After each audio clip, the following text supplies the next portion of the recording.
প্রথমে আপনারা ভিডিওটা দেখেন, ওদের সবারই মরতে ইচ্ছা করছে, এই জন্য পবিত্র রমজান মাস শেষে ওরা নদীতে গেছে মরার জন্য। এটা তো সাঁকু না, এটা হচ্ছে নর্মাল দেখার জন্য একটা নৌকার মতো দিয়ে বানাইছে, ড্রাম দিয়ে দুই পাশে বাঁশ দিয়ে। তাহলে তোরা ওইখানে কেন মরতে যাবি? মরতে মন চায় ছাদেতে লাভ দেন, নাহলে বা ঘরে এই মরার কত কিছু আছে, মইটা যা। তোরা ছোট ছোট ছোট শিশু কেল লেগে ওই নদীর মধ্যে লেগে গেছস।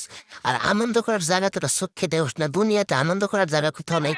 তোরা কিছু জীবনে পানি চোখে দেওস নাই, সাঁকুও চোখে দেওস নাই, মরণের লেগে ওই আইকালা বাসের মধ্যে গেছস। আইকালা বাস কি ঝুপের মধ্যে ছিল না? তোকে বাড়ির আশেপাশে ছিল না? বাসের মধ্যে যদি গলায় যদি দিতি তাও তো একলাই মরতে, এতগুলি মানুষের প্রাণ যাইত না। তোরা মানুষ হবি না, শুধু আনন্দই বুঝোস।